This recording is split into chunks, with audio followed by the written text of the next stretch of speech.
Welcome to Rehash, a Web3 podcast. Hey everybody, welcome back to Rehash, a Web3 podcast. I'm your host, Diana Chen, and in this episode, we are talking all things future of work, future of learning, future of DAOs, and no one better than Nick DeWilde to talk to us about all of these things. Nick is the co-founder of Invisible College and the author of the Jungle Gym newsletter. Welcome, Nick. Thank you so much for being here today. Thanks for having me, Diana. Of course. So for anybody who isn't familiar with you and your background, could you start off just by telling our listeners a little bit about who you are, what you were doing before you discovered Web3, and how you initially got into this space? Sure. So my life before Web3 was mostly in kind of education and professional development. Education is kind of a weird topic because it actually means a whole lot of things beyond what people think. But I would say mostly kind of in the adult professional development sphere. I, after graduating from business school, ran a boot camp that trained product designers and growth marketers. I was leading product marketing at DeWilde Education, which is a Series E company that's focused on helping frontline workers earn debt-free degrees and credentials. And then kind of caught the Web3 bug. With Invisible College, I had a friend who was actually my co-founder at Invisible College who was kind of taking me down the Web3 rabbit hole. And the thing that we sort of instantly realized was it is very challenging to grasp Web3 and the concepts around it. It's because it's this sort of back-end revolution. But it's also like if you can actually kind of grasp them, it's pretty lucrative. But at the same time, the process of learning it is pretty fraught, right? There are all sorts of scams and pitfalls, and if you get your money hacked, right, you're basically out of the game. Like you lose all sort of motivation to jump in and get excited. So we thought that was a really good opportunity for a school. And as we were digging in, we were chatting with a lot of people about, hey, what's keeping you from digging into Web3, from buying your first NFT? And that question gave us some interesting answers. Someone said, honestly, I don't want to buy a bunch of pictures of toads and penguins and then have to go tell my significant other that we can't go on vacation because the market's dropped out from under us and now, we're holding all these illiquid JPEGs. And it made all the sense in the world, right? We were pretty realistic about this and, just thought like, hey, look, all these NFT projects are not going to be super valuable come 5 years from now. And so could we build an NFT project that was pretty resistant to the bear market? And so, one of the things that we were brainstorming on is like, could we combine a school with an NFT project where your tuition is an NFT? Because it does something really interesting where every time you add, let's say, a high quality cohort-based course to the NFT bundle that the NFT unlocks, you're not only giving the NFT holders free access to something of high quality, but you're actually increasing the value of their NFT. And so in that way, you can actually back an NFT with a bunch of high quality, educational courses that are valuable. And so sort of give the NFT some resistance against sort of what naturally will happen, which is a lot of these projects going towards zero. So that was some of the idea. Okay, very interesting. So does it work if I have, the NFTs are called Decentralians? Decentralians, exactly. Yeah. Decentralians. Okay, so if I have a Decentralian and I take some courses at Invisible College and I complete the courses, does that then go into my Decentralian NFT? Like if you look at my Decentralian NFT, will you be able to see like, oh, Diana not only has this Decentralian NFT, but she has completed 3 courses? Not yet. That's something we'd like to do. So there's an interesting debate about credentials, right? Like, do you want to give someone a credential that's like soul bound to them? Maybe it's some membership NFT or certificate or something. Or do you want to give them something that is tradable and of value? I tend to be more of the latter. So like what I'd love to do is at some point have ways where you can modify your Decentralian, maybe with some sort of like, in the way like military have like badges that denote the stuff they've done, something like that, where you can actually modify the NFT, but actually just gives it some rare qualities that you could, in theory, sell it for more. In general, I think a lot of people have different views on credentials. I haven't seen hiring managers who really use credentials in a strong way to make decisions. I think they use other people making decisions about who to admit or who to hire as a way to make decisions. And so in general, I think the more important thing, especially in Web3, is just motivating people to learn stuff and to do stuff with what they've learned. And I think that actually ends up becoming your credential versus like proving that you've learned something versus proving that you've done something with the learning. So I tend to be a little bit more of the mind that like the best thing you can do to get someone a credential in Web3 is give them the knowledge to be able to build something interesting. Interesting. As you were just saying that, an idea popped into mind. What if you built a function into the Decentralia where people could co-learn? So like I could take a course through Invisible College that would earn my Decentralia one badge, say a DeFi badge. And then I could maybe transfer it to my friend. I could transfer it to you. And you're like, I want to learn about DAOs. And then you take a course that gives you a DAO badge. And so we're kind of like, as a group of friends, co-learning together and also earning our Decentralia more and more badges so that it becomes more and more valuable. You know, like the more rare badges it has, the more valuable it becomes. And like you said, it's like the point of this isn't to do something with the learning. Like because we're all co-learning, we can't say this Decentralia is mine or this is yours because maybe I contributed a couple badges, you contributed a couple, our other friends contributed a couple. So the point isn't to do something with it, like get hired with it. The point is just to like learn. And by learning, we increase the value of this NFT. And it's just like a fun way to learn. I mean, in general, I think what you're hitting on is like, you know, having been in education for a long time, I don't think that the thing that is limiting us from learning is access to content, right? If it was content, then we could actually solve the problem with free library cards, right? We could solve the problem with YouTube. But we can't, right? And there should be something telling in that. And so if it's not access to good content, what is it? Well, I think it's motivation. When I say motivation, what I mean is like we live in an environment that is designed to distract us, right? Your phone, Netflix, Twitter, all these things where we spend time are designed to pull our attention away. And learning is hard. It's like real learning is effortful.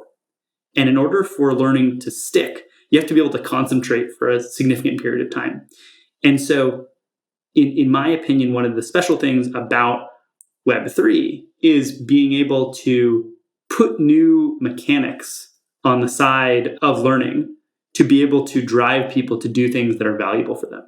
And so, when we saw the way people were collecting and getting excited about NFTs, it just became so instantly clear to us that, like, if we can make an amazing collection on its own, that's like not like a bunch of shiny little membership cards, but like actual PFP collection with rarity and all the interesting things that go with it, but really design it so that it unlocks and enables learning.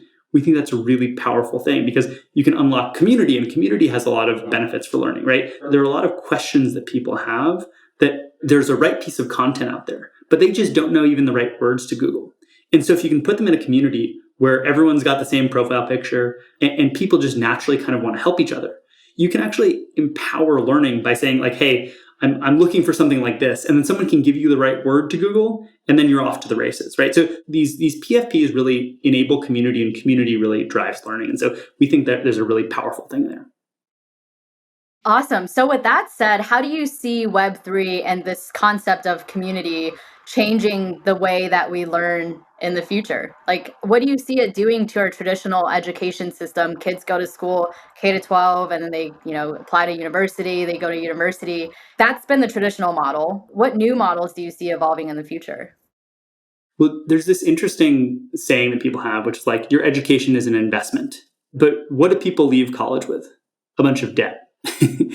And so what if your education could actually be an investment, right? And so the way we sort of see it is like, what if you bought an NFT that got you access to all sorts of interesting courses and programs, and then you had that NFT as this sort of token that you could then sell at the end of it to somebody else, and at worst recoup part of your cost, but at best even make money off your education. Because if the school that you're going to keeps adding programs and courses and value, then ultimately, as long as that keeps happening, as long as you sort of pick the right program, you're actually going to be able to recoup a considerable amount of that cost. And so this idea of your education actually being an asset, we think is just insanely powerful. The other things that will come of that are still being written, but like that one thing is such a tremendous unlock. And so that's the thing that we're really kind of pushing at right now.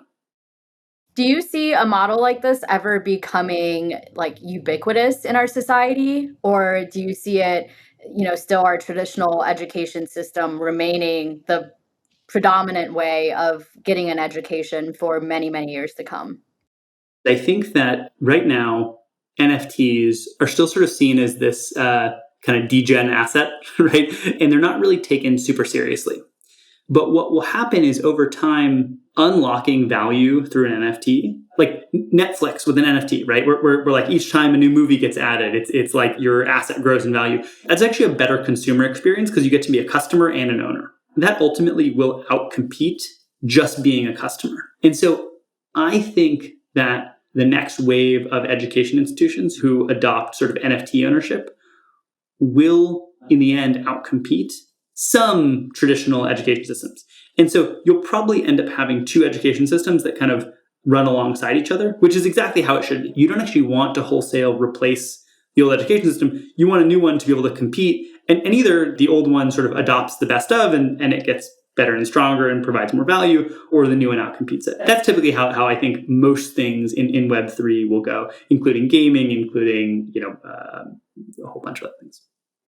Yeah, and with the way that not only that technology is developing and thus opening up new roles and new jobs for people, but also with the way that education is evolving, what sorts of new jobs do you see coming about in the upcoming years or starting to trend in the upcoming years? Because even I know like even right now, some of the job titles that I hear in Web3, I'm like, I've never heard of this before, like this definitely didn't exist when I was in school. Things are changing even faster now, I think, with how much faster technology is evolving and things like our education system or the way that people think about learning and education is shifting.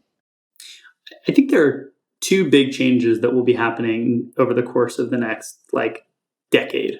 There's the world of online jobs, which will have this Cambrian explosion of weirdness, right? The world that we call creator economy will sort of specialize into all of these interesting jobs that sort of have corollaries to the real world, right? There'll be, just as there are fashion designers offline, there'll be fashion designers online, just as there's sports, there's esports, right? And there will be a whole bunch of these jobs, and some of them will stick and some of them will be total flashes in the pan. It'll be really interesting to watch. At the same time, I think probably the under-discussed thing for especially people in Web3 is that the next couple decades are going to be a revenge of reality, right? Where jobs that are old, like agriculture and manufacturing, will take much more center stage, right? What you're seeing in sort of supply chain disruption, things like that. I wrote something yesterday that if I were an 18-year-old today and I wanted to maximize my career potential, I don't think I would study computer science. I think I would study material science and I'd study agriculture and energy, right? So these are the things where at the same time, you're going to have these sort of two pretty wild trends competing with each other. So it'll be at the very least interesting to see. Yeah, that's super fascinating. And I think our whole thinking around work will shift too. And I've seen you write about this in your Substack newsletter too. But do you think in the future that we'll sort of think about work versus extracurriculars? In the past, right? If you have a full-time job, it's kind of frowned upon to have side projects or to moonlight at night, working on something else. Pretty frowned upon. Most of the time you're keeping it a secret from your employer. Nowadays in Web3, it seems to be a lot more normalized and even encouraged, but still in some more traditional jobs that's still frowned upon. Do you think in the future that people will view this relationship between a full-time job versus a side project differently? Do you think employers will encourage it more? Do you think that there will even be this concept of a full-time job where you're sitting at a desk 9 to 5 every single day? Or, will that model completely shift? I think you can think about a couple different cycles that are happening. There is the longer term cycle that we were feeling in 2021 that Web3 was kind of enabling, where there was all of this power going back to the worker, right? To the individual, right? Where DAOs were being formed, which are pretty inefficient types of companies, but just to sort of grab for the best talent. And sort of unlimited flexibility was being given to individuals in order to entice them to come sort of join and contribute to an organization. At the same time, there's also the economic cycles, right? And what we're hitting in 2022 is something where it's kind of the revenge of reality, right? This is the moment that capital is getting harder for companies to access. And when that happens, companies tend to tighten up.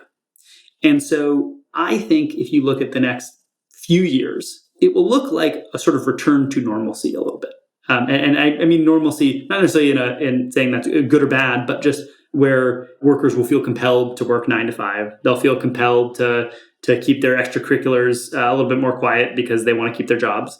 But I think in the longer run, America is going to become, by the end of this decade, a majority freelance country.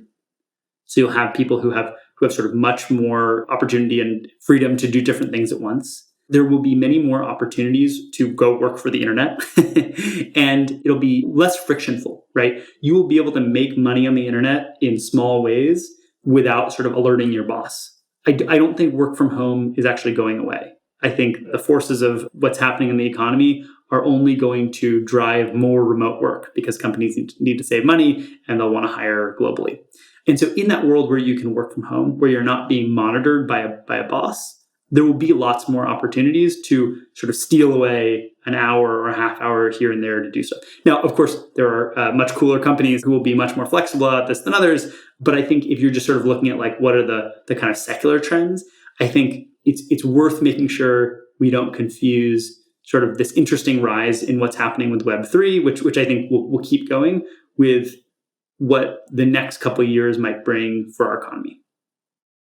Okay, so I have a lot of follow-up questions, mostly around the ramifications of that. So if we really do become more of a freelance sort of society, I guess the first question is, in today's world, when we think of freelancers, we think, wow, like income is kind of hard or at least unstable.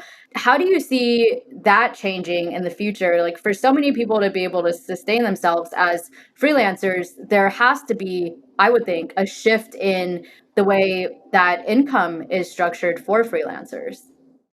I think that there are a lot of companies that have tried to attack this kind of guild model, like how do we do things like income smoothing and things like that. And I think those will become more popular, and at least a couple of these will sort of rise to prominence, right? There are things like, Brain Trust, I think, is doing interesting stuff. So some of these play-to-earn gaming guilds, actually, my partner runs a play-to-earn gaming guild where they try to find ways to smooth out the income for players who play blockchain games. So things like that will take place. And I think I could see a world where, there's this whole idea where everything is sort of bundling and unbundling. And if you think we're sort of in a phase where work is unbundling, right, where individuals are sort of dispersing themselves and no longer attaching themselves to companies, you could imagine a world where like people compete to be part of a guild of product designers or a DAO, right? And I think the DAO model is still pretty immature, but at some point, right, we'll figure out how to do kind of interesting things for the people who belong to it. And they'll get and start looking much more serious and be able to sort of operate as real entities that make a big difference for their members' lives. Yeah. I'm also wondering, like, what are the ramifications in terms of, I guess, the way that we view work-life balance?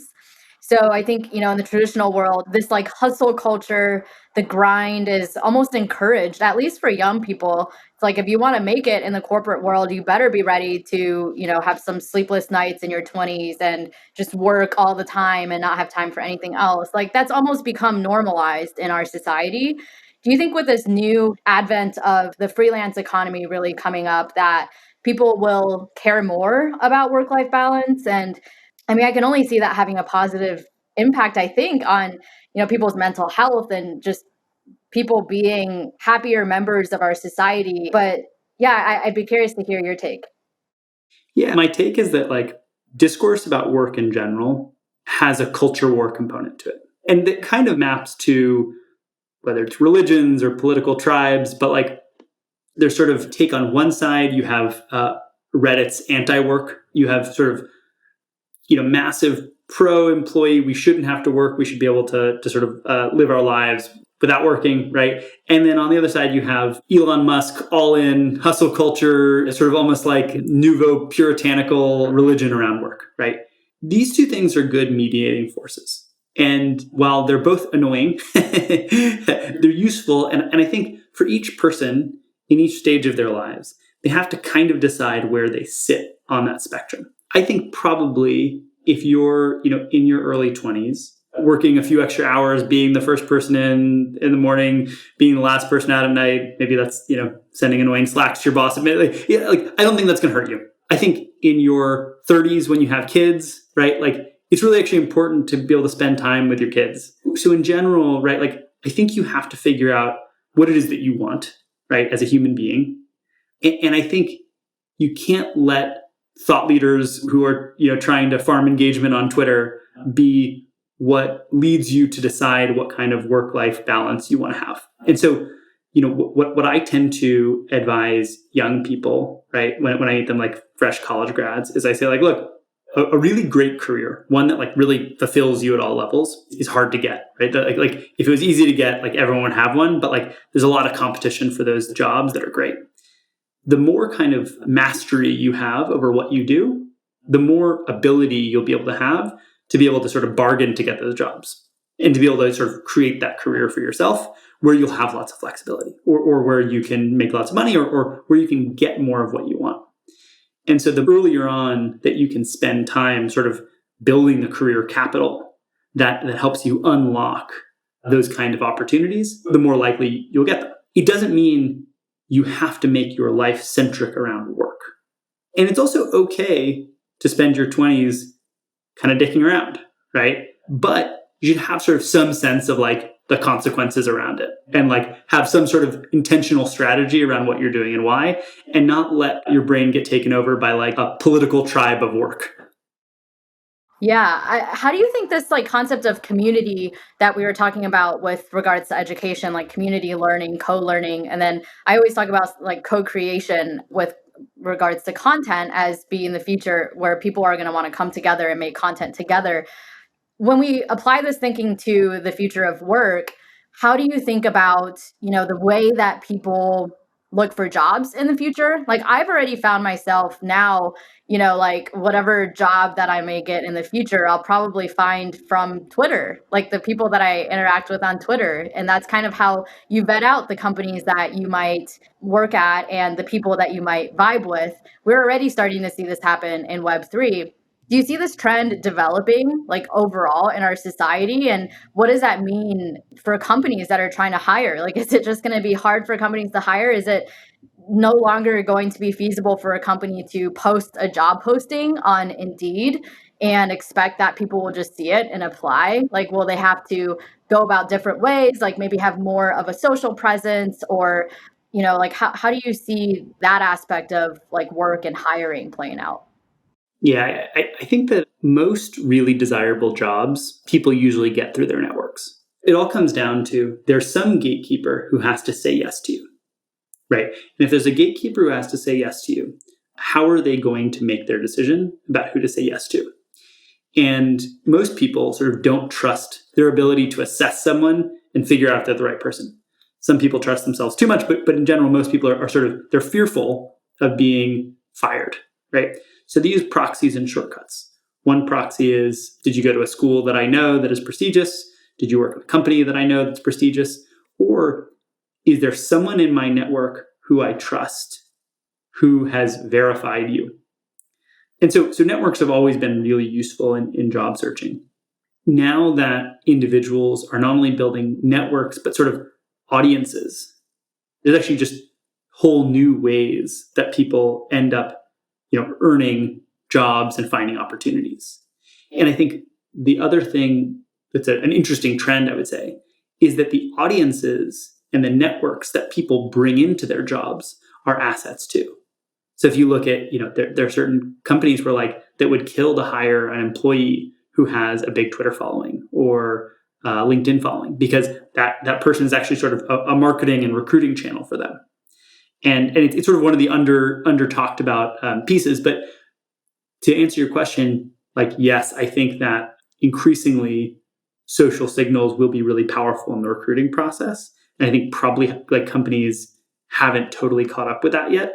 Now, the thing to remember is there are different types of jobs. There are jobs within kind of the tech, Silicon Valley, Web3 prestige space, which are starting on off these kind of interesting trends. And then there's a job at a oil refinery, which like will probably be the last to go off of Indeed, right? Like that you have to get in through the normal route. And so it's worth always kind of like remembering how kind of on the vanguard, not only tech is, but Web3 is, when we're trying to sort of play out how, Web3 will sort of spread or how Twitter will spread. Even people on Twitter, it's such a small group of people who are on and who are building networks and things like that, that like it'll take a while before anything sort of catches on in the wider world.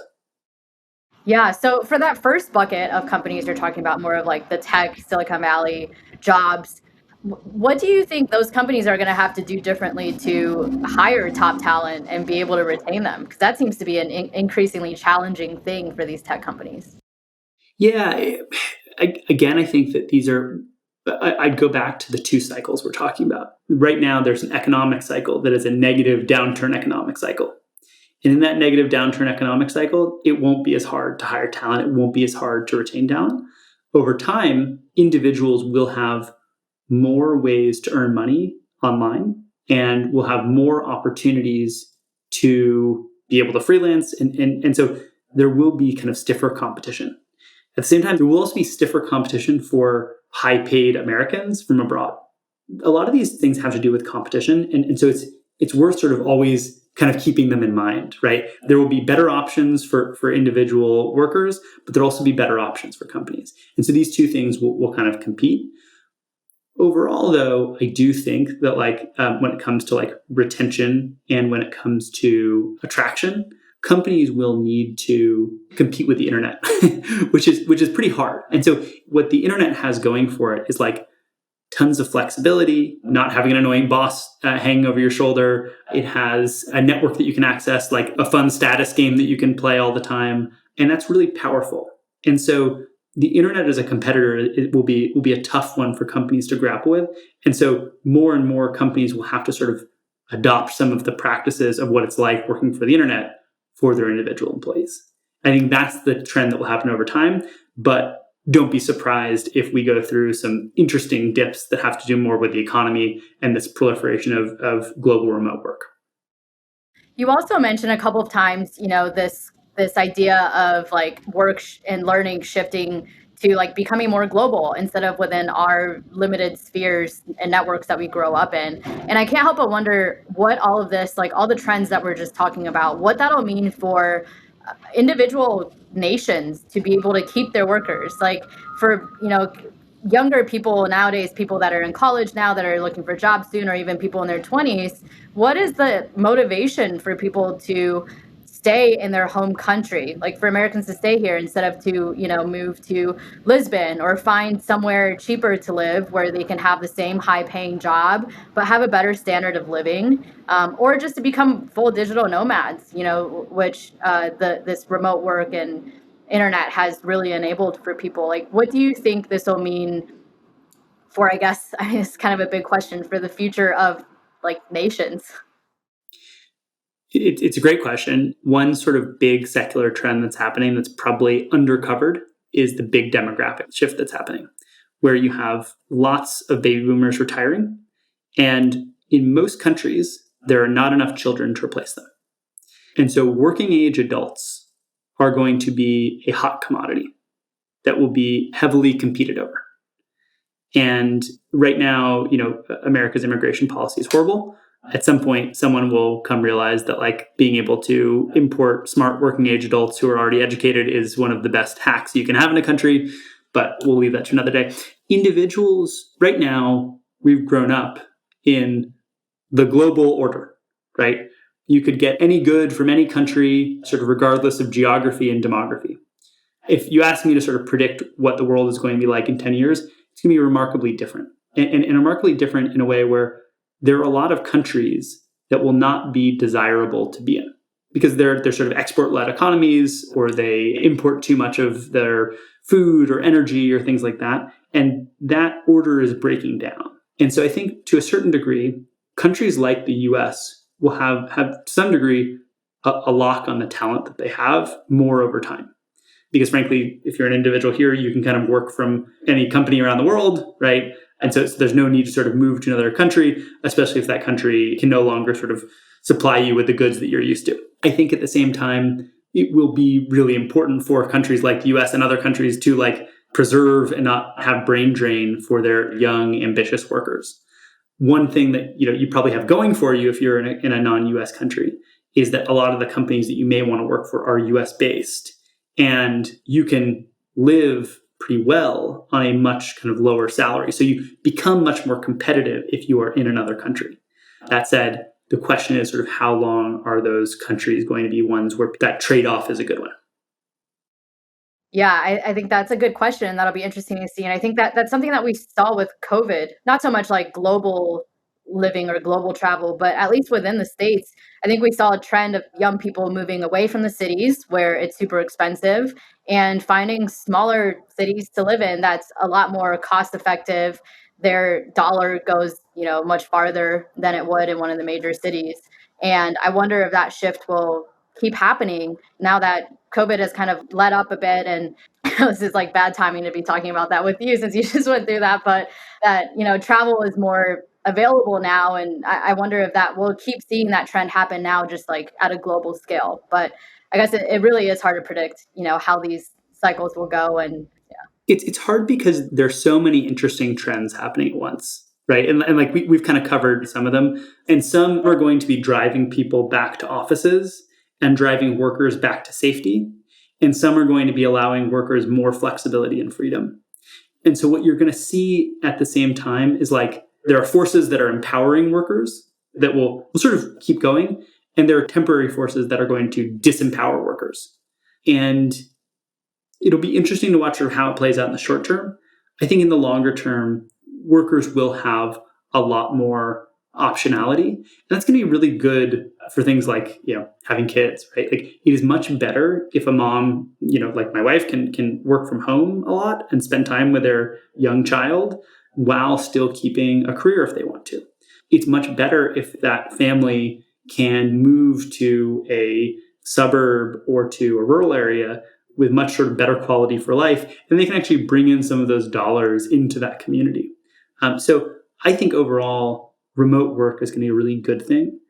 I don't sense that that's going away. I think this whole idea that like everyone's going to get forced back in the office, it doesn't exactly match with the funding environment. Like I don't see companies wanting to pay a lot higher salaries, which is what the sort of office-centric environment would look like. I actually think being in office is probably better for creativity still, but at the same time, like I think that the trade-off is a really big, important one, and I don't necessarily see people going back from it. yeah, very interesting. And then lastly, I'm curious to hear your thoughts on the role that DAOs will play in all of this. They're essentially baby organizations still, like very undeveloped, and we have a long ways to go. But I guess where do you see DAOs headed in the future if all goes well? And I guess like what are some of the things needed for all to go well? And when you talk about like the freelance economy in the future that you see rising up, do you include DAO work as part of that? Like, do you consider contributing to DAOs as what we would know in the traditional world as freelance work? I think more about like there will be independent workers who are not affiliated with a company. And those independent workers will need to sort of fill up their bank accounts somehow. And I think that contributing to DAOs will be one way that they do that, along with consulting and creator-led work. And some will find a specialty, and some will disperse themselves among a whole bunch of different niches. I think when it comes to DAOs, the story is definitely still being written. In this past cycle, what we've seen is the main advantage DAOs have is that they get people excited, right? Is that like people are excited to participate in them. They feel new and interesting, and where you're not only sort of innovating on what is the product and distribution the DAO is creating, but you're innovating on the inner workings of the company itself. The problem DAOs have is they give so much flexibility that the individuals who are doing the real work or the organization itself often suffer in order to give everyone sort of maximum flexibility. So you have lots of people who sort of come in, they get a little contributor role, the organization doesn't exactly suit them, so they just jump to another one, right? There is some advantage in it being kind of hard and costly to leave an organization. that DAOs haven't sort of grappled with yet. And the idea that DAOs will just be able to make working for them so cool and so fun that it will be sticky forever, we'll see if that bears out. I think that there are certainly digital, non-company-like organizations that people will want to be part of, that offer people community, that maybe offer people some income smoothing, some benefits. I think the guild model is maybe a little bit more interesting than the DAO model, right? Where you have a lot of people who belong to an organization that maybe they're paying into, that does some things for them that they need. DAOs, we'll see. I think what you're doing, probably a little bit closer to a community than a company, right? And you have that community doing something that's a little bit more serious in a more structured way, makes a little bit more sense to me than saying, hey, we have this important company and we're trying to make it much more kind of informal and community-like and emphasize vibes. We'll see if that works. I'll be really interested. We don't have a lot of examples of that working yet. And so in general, what I tend to advise people is stuff that's working, that's worked for a long time. There's a reason it's worked. There's a reason companies aren't sort of rushing out to have all of their employees vote on everything. And so there are reasons to maybe buck that trend, but just make sure you sort of know what you're doing before you do it. Yeah, I completely agree with that. I think companies have lots to learn from DAOs and DAOs have lots to learn from companies. And I think one trend that I've at least seen with people who work in DAOs is just total rejection of all things corporate. That's corporate. Like companies do that, so we're not going to do it. Instead of studying why companies do this and why this thinking and how this thinking has developed over decades of really smart people, trying to work on solving some of these issues and taking what they can to learn from it and then dropping the things that they don't like about it. I think that balance, at least from what I've observed, is quite lacking in the DAO community right now. And yeah, to your point, I've seen quite a few companies try to decentralize into a DAO unsuccessfully. So I think you've got a point there. Just because it can be a DAO doesn't mean it should be a DAO. And there's nothing wrong with companies staying companies and, communities forming as DAOs. These two can both exist peacefully with each other. Not a lot of companies will try to learn these lessons, but a smart company could learn a lot by looking at what attracted people to DAOs. And what attracts people to communities and what attracts people to do work that may have sort of a less of a sure payoff, right? These things that DAOs have been practicing and working on, all the things that NFT communities do, companies could learn a lot from. In a bull market, people pay attention to Web3 and crypto and want to learn what's going on. In a bear market, nobody pays attention because they think that price is also what sort of is the signal of whether this will ever become a thing or not. It tends to be people overpay attention during the bull market and underpay attention during the bear market. But I think there are a lot of cool innovations that have happened in community building and the way sort of Web3 communities work that companies could learn a ton from. Yeah, 100%. I mean, nobody hates having a steady income, right? So for people to want to sacrifice that in favor of other things, there has to be something there that's attractive to them about it. So yeah, I think both parties can learn from each other for sure. So Nick, before we get into our concluding game of the podcast, do you have any final thoughts that you want to share with people about anything we've talked about or maybe something that we missed? Since you have a pretty Web3 centric audience, probably of younger people, what I would say is you may be feeling some kind of head spin from going from 2021 to 2022. Or maybe you haven't felt that yet, but I think a lot of people sort of will feel that. It's worth recognizing that if you spent most of your working life between 2008 and 2021, you've lived during a pretty anomalous, weird period in the world. And we could get back to a crazy bull run like that, but we might be in a pretty different paradigm now.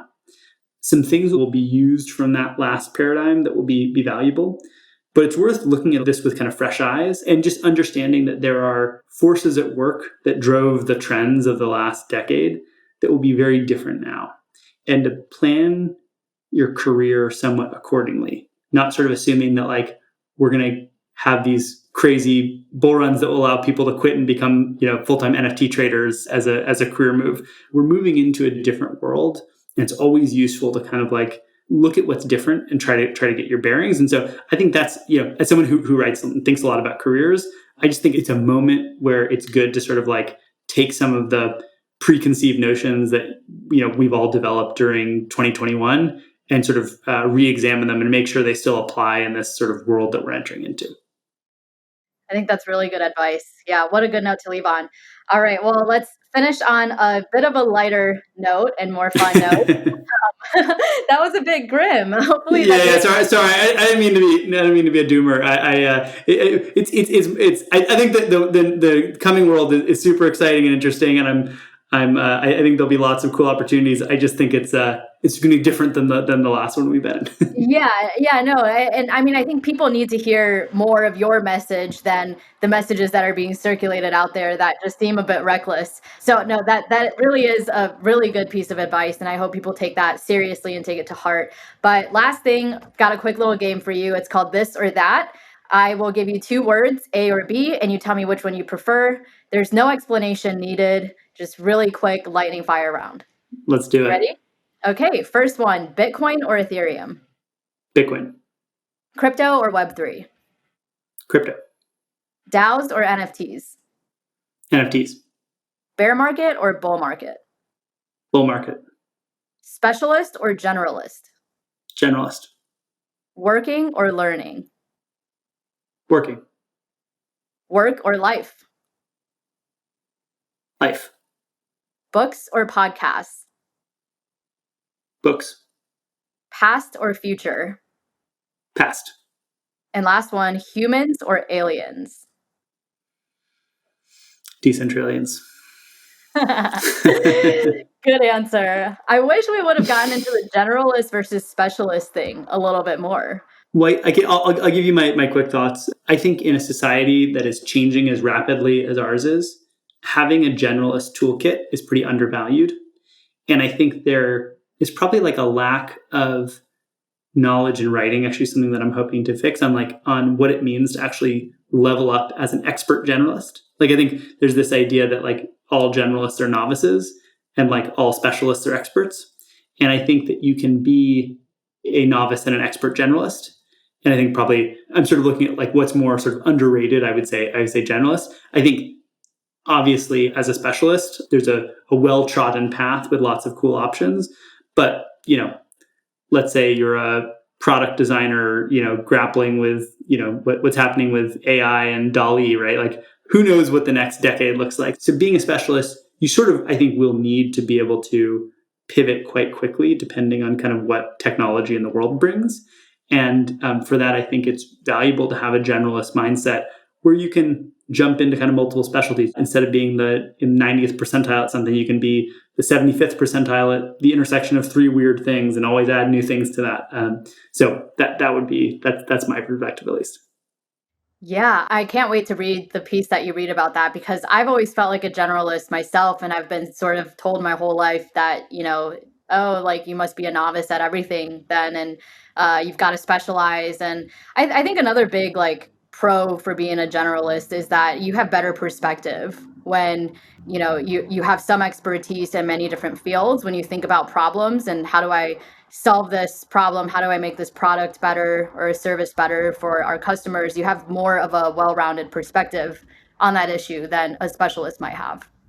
Yeah, I mean, I think like what you did with your podcast, right? You saw, hey, there's this interesting trend with DAOs. I want to build a podcast. Let me look at the intersection of these two things and find an opportunity there. That's the generalist toolkit. And I think that becomes more and more valuable over time. We're in a lot of cycles of change at the moment. And I actually I like cycles of change, right? I actually think that like it's a really good opportunity to like thrive and like figure out what's happening and make a decision that like conforms with the world that you're in, right? Like when COVID hit, I got an opportunity to join a group of people that was helping American manufacturing of PPE. When Web3 was blowing up last year, I got the chance to start Invisible College, right? There are all of these really cool opportunities where if you can sort of see the world that you're in, see the trends that are happening around you and act quickly, you can change your life in really significant ways. And so I think my message would be like, keep an eye on what's happening, because grounds are shifting, not just in tech, but in geopolitics and all these things really, really quickly. And if you stay sharp on what's going on and you don't hang on too much to like your preconceived notions of what it was like, being in the 2021 bull market, you can actually make really smart decisions and sort of move your career in really interesting ways. So I think that's maybe more of my message than the dooming of shifting paradigms. I love it. Way to redeem yourself. Not that it needed redemption, but that is a happier note to end on. And Nick, before we dive into a whole part 2 of this podcast, because I feel it happening that way, I'm going to let you go. But before you go, just tell people where they can find you, if they want to follow you, keep up with your writings, and then also where people can go to learn more about Invisible College or maybe get themselves a Decentralian if there's still an opportunity to do so. Totally. Yeah. So I would say if you want to follow my thinking, the best place to do that is Substack. So I have a newsletter called The Jungle Gym, which is just junglegym@substack.com, right, about like career strategy and learning and future of work stuff and things like that. You can also follow me on Twitter, where I reluctantly tweet, sometimes even enjoy it. And then if you want to check out Invisible College, we're at Decentralians on Twitter. But if you go to invisiblecollege.xyz, you can check us out. It's an awesome community. Like I would say we're on the precipice of making some pretty big announcements. And so if folks picked up a Decentralian, they probably wouldn't be too disappointed. And so I think we're just kind of at the beginning of what we want to do, which is sort of building this really amazing education bundle for this NFT project that we think is like kind of ideally suited for a bear market, that will really, not just this idea of driving kind of quote unquote utility. Like we want to drive actual value to our holders. And we think there's a pretty new model around education consumption that we're working on. So I'm pretty jazzed about it. If you want to check us out, join the mission, head on over to Invisible College.